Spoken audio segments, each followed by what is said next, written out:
Salut les amis, comment vous allez? J'espère que vous allez bien. Aujourd'hui, nous allons parler des angles et les arcs. Qu'est-ce qu'on appelle un angle? Un angle, c'est toute figure que vous voyez ici. Donc, c'est ceci, ça que nous appelons des angles. Ok, c'est ça qu'on appelle des angles. Maintenant, et chaque angle a son nom. Donc, vous voyez, quand vous regardez ceci, l'angle là est aigu. Donc, ce qui dit qu'on peut piquer tout ce qui est utilisé pour piquer, c'est aigu. Donc, l'angle aigu. Ok. Et tout angle aigu, disons, de 1 à 87 degrés est aigu, donc peut piquer. Vous voyez? Donc c'est ça. Et on appelle ça un angle aigu. Ici, vous voyez que c'est un angle également, mais qui est plus ouvert. Donc, c'est pas aigu, mais plutôt obtus. Donc, c'est un angle obtus. Un angle obtus.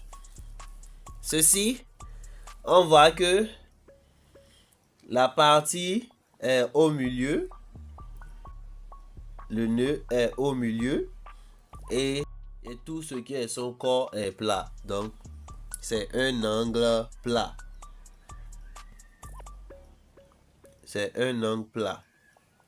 Maintenant, ceci, c'est comme le pistolet. Donc là, et la mesure ici, c'est 90 degrés. C'est un angle droit. Donc, c'est lui, on appelle angle droit. C'est ça qui nous permet de dessiner un triangle rectangle. Donc, ici, on a un angle droit, un angle plat et un angle obtus. Maintenant, parlons de leur degré et leur mesure. Vous voyez, l'angle obtus, sa mesure commence à partir de 91 degrés à 179 degrés. Donc, tout angle qui est parmi ces deux nombres-là, ou bien qui est entre ces deux nombres-là, sont des angles obtus. Maintenant, à partir de là, nous avons de 182 à 360. Donc, d'ici aussi, tout angle qui se retrouve au milieu de ces deux nombres-là sont des angles obtus. Maintenant, pourquoi à partir de 91 degrés? Parce que ici, un angle droit ici mesure 90 degrés. Donc, si jamais il y a 90 degrés ici, ce n'est plus un angle obtus, mais plutôt un angle droit. Mais à partir de 91, ça devient obtus. 92, obtus. 13, obtus. Maintenant, ici, on s'est arrêté à 179 parce que à 180 degrés, on a un angle plat. Donc, un angle plat mesure 180 degrés. Donc, si jamais nous avons 180 degrés ici, ce n'est plus obtus, mais plutôt plat. Donc, c'est pourquoi tout angle qui est parmi ce nombre-là, entre ce nombre, ces deux nombres-là, sont des angles obtus. Maintenant, À partir de 81, c'est toujours obtus. 82, 83, 184, 185, 186. C'est pourquoi j'ai mis à partir de 182 jusqu'à 360. Là, vous avez toujours un angle obtus. Donc, je crois que vous avez très bien compris. Donc, c'est ça. Maintenant, nous allons passer à la description d'un angle. Un angle a toujours 3 points. Un angle a toujours 3 points. Donc, ceci, on peut nommer l'angle A, B, C. Maintenant, la partie qui porte le creux, c'est ça, on met au milieu et ça porte le chapeau. Donc ici alors, pour nommer cet angle, on a l'angle aigu A, B, C. Et vous mettez le chapeau sur la tête de B parce que c'est la partie qui porte le creux. Vous comprenez? Maintenant, ici, on va nommer cette partie E, F, G. Maintenant, quel est le nom de l'angle qui se retrouve là? C'est l'angle E, F, G. Et c'est F qui porte le creux. Donc, on met le chapeau sur ça. Ici, on va mettre H, I, J. Donc, la partie qui porte le creux, c'est le point I. Donc, on a l'angle H, I, J. Donc, on met le chapeau sur I. Maintenant, ici, on nomme ça O, P, Q. Donc, la partie qui porte le chapeau, là où il y a le creux, c'est le P. Donc, on a O, P, Q. Et on met le chapeau sur P. Donc, c'est comme ça, on nomme un angle. Maintenant, un angle a toujours deux faces. Un angle a toujours deux faces. Regardez, cette petite partie que nous avons proportionnée, c'est ça qui est A, B, C. Maintenant, si nous prenons l'autre côté aussi, l'autre côté comme ça représente également un angle. Hein? Ça va représenter aussi un angle. Donc, l'angle qui a cette face et l'autre face.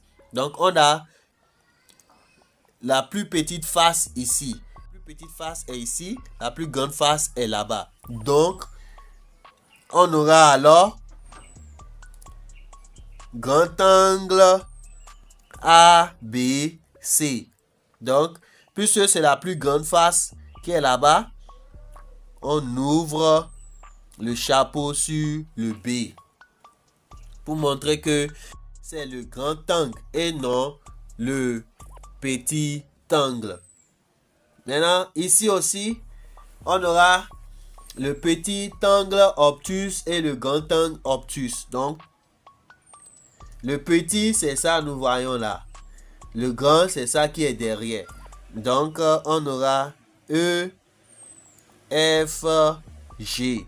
Et on ouvre sur F pour montrer que c'est le grand angle E, F, G. Maintenant ici, vous allez voir que ici c'est plat. Quel que soit le côté, c'est toujours 180. Donc ça n'a pas de grand, ça n'a pas de petit. Donc on laisse ça. Maintenant ici, oui, on aura un grand comme ceci. Et on a le petit qui est là-bas. Donc on aura O, P, Q. Grand angle O, P, Q. Donc c'est ça. Maintenant, je crois que vous avez très bien compris. Nous allons continuer. Ici, on vient de parler des angles. Maintenant, nous allons parler des arcs.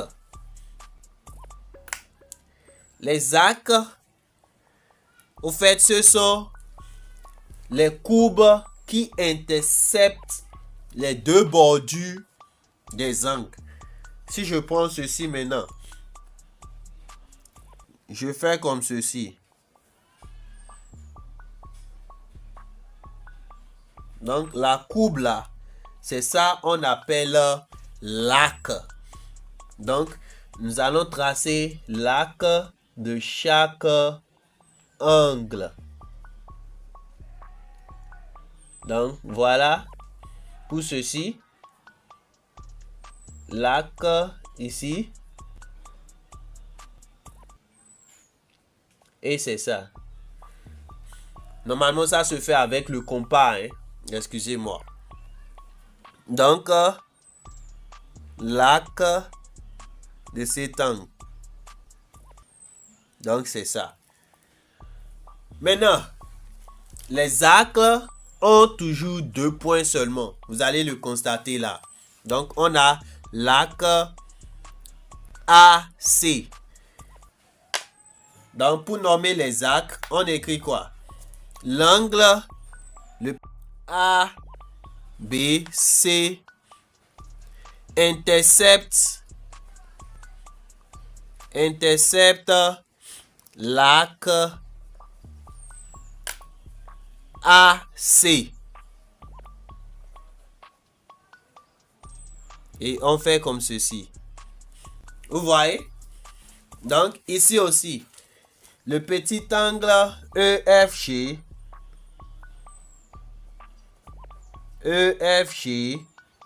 intercepte l'arc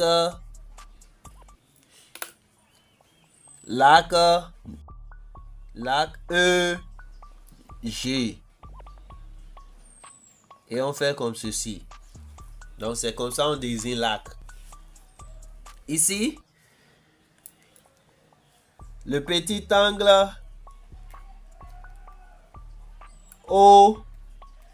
OPQ intercepte l'arc OQ. Et on fait comme ceci. Donc c'est comme ça on désigne les arcs. Maintenant, comme les angles qui ont la partie la plus petite et la partie la plus grande, les arcs également aussi ont des parties plus grandes et parties plus petites. Maintenant, si nous prenons ici la plus grande partie de l'arc là, c'est ça qui part d'ici, ça va partir d'ici comme ceci et revenir voir ceci. Vous voyez? Donc là, c'est la plus grande partie de l'axe. Vous voyez? Et ça se nomme. Donc on a le grand angle ABC intercepte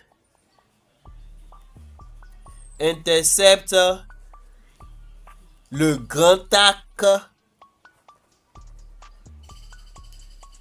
arc AC. On écrit toujours AC, mais comme c'est le grand arc, on ouvre en haut comme ceci pour montrer que c'est le grand arc. Est-ce que vous voyez? Maintenant, pareil pour les autres aussi. Ils ont également leur grand arc. Et ça va commencer par ici. Et ça viendra là. Ça forme un cercle. Ici, ça viendra là. Mais ça là, ça n'a pas de grand ni de petit. La plus grande pour ceci, c'est ça quitte ici.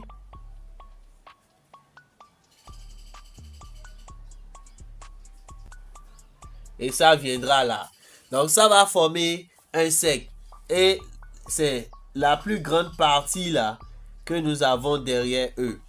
Donc pour écrire ici le grand angle EFG, grand angle, maîtrisez les noms, intercepte le grand axe EG. Grand axe EG. Maintenant, le grand angle OPQ. Grand angle OPQ intercepte le grand axe OQ. Le grand axe OQ. Comme ceci. Donc, voilà tout ce que nous devons savoir sur les angles et les axes. Maintenant, si vous avez aimé la vidéo, abonnez-vous si vous êtes nouveau, aimez et cliquez sur like et on se voit à la prochaine.